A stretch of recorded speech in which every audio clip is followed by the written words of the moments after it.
রামপুরহাট মেডিকেলে অগ্নিকাণ্ড, ডাক্তারদের বিশ্রাম কক্ষে আগুন, আতঙ্ক ছড়ালো হাসপাতাল চত্বরে। রামপুরহাট মেডিকেল কলেজ ও হাসপাতালের ডাক্তারদের বিশ্রাম কক্ষে হঠাৎ অগ্নিকাণ্ডের ঘটনায় মঙ্গলবার সন্ধ্যায় হাসপাতাল চত্বরে ব্যাপক আতঙ্ক ছড়িয়ে পড়ে। আগুনের রুমের ভেতরে থাকা প্রায় সব আসবাবপত্র পুড়ে সম্পূর্ণ ছাই হয়ে যায়। ঘটনার পর দমকল বিভাগকে খবর দেওয়া হয়। দ্রুত একটি দমকল ইঞ্জিন ঘটনাস্থলে এসে আগুন নিয়ন্ত্রণে আনে, ফলে বড় কোনো বিপদ এড়ানো সম্ভব হয়।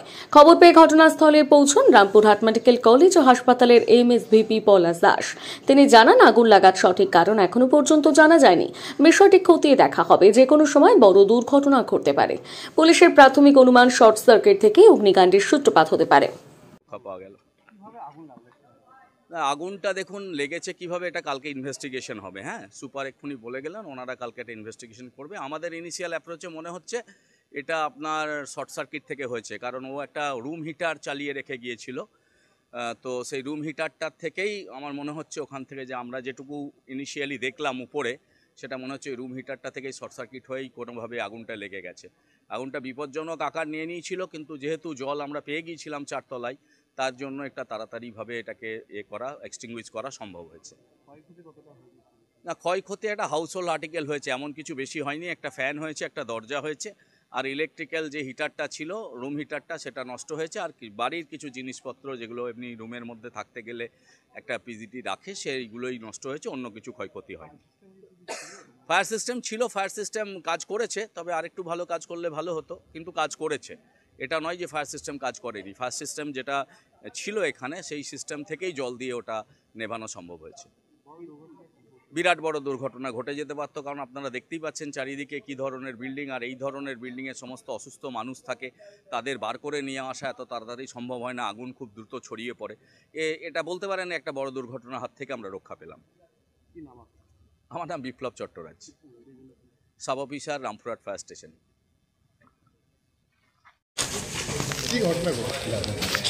কি কারণে জানি না আগুন লেগেছিল একটা ঘরে, এবং সেই ঘরটার অনেকগুলো জিনিসই পুড়েও গেছে। আমাদের যারা কনস্ট্রাকশনের লোকজন ছিল এবং এখানকার যারা পাহারাদার আছে, তাদের নজরে পড়ে যায় বিষয়টা। এর ফলে হয়তো আরও বড় খারাপ ঘটনা ঘটেনি, একটা রুমের মধ্য দিয়েই এই পোড়ার বিষয়টা শেষ হয়েছে আর কি। আমরা দেখতে এসেছিলাম, আমরা কালকে একটা এনকোয়ারিও বসাবো, তাতে যেটা বেরোবে সেই মতো আবার অ্যাকশন নেব। রুমে কেউ ছিল না, পাখাই ছিল। কারা থাকে ওই রুমে? আমাদের ডাক্তার স্টুডেন্ট থাকে। ঠিক আছে। ইন্স্যুরেন্স বিল্ডিং আমাদের কাজ হচ্ছে কন্ট্রাকশনের। তো আমরা ওখান থেকে নেমে আসতে আসতে আমরা দেখি ওপরে 3rd ফ্লোরে 312 নম্বর রুমে, এখান থেকে দেখতে পাচ্ছি 3rd ফ্লোরে আপনার আগুন জ্বলছে।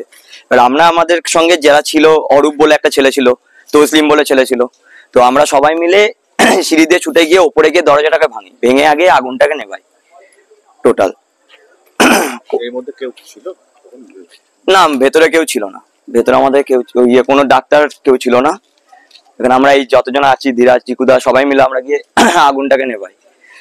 ওই রুমে কারা থাকে? ডাক্তাররা থাকে। কি করে? রেস্টের জন্য? রেস্টের জন্যই থাকে সারাদিন। রুম ওদেরই, মানে এটা থেকেই রুম দেওয়া, ওরাই থাকে। ডাক্তার বাইরে আউটে কাজ করে এবং হসপিটালে কাজ করে। কেমন কি ক্ষয়ক্ষতি হয়েছে মনে হচ্ছে আপনার? ক্ষয়ক্ষতি বেশি কিছু দেখিনি, বেগিং জামা কাপড় যেগুলো ছিল সেগুলোই হয়েছে। এটা নিয়ে তোমরাই নিভিয়েছো?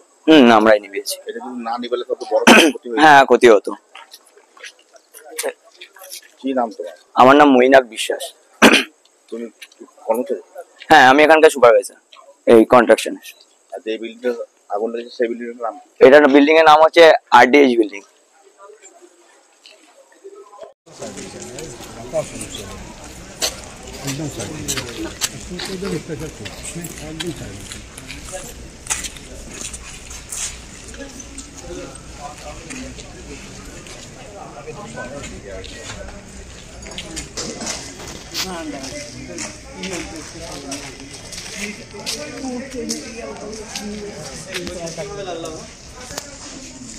রিপোর্ট আছে ডক্টর এ সিদ্দিকী, রিপোর্ট আছে। কি রিপোর্ট?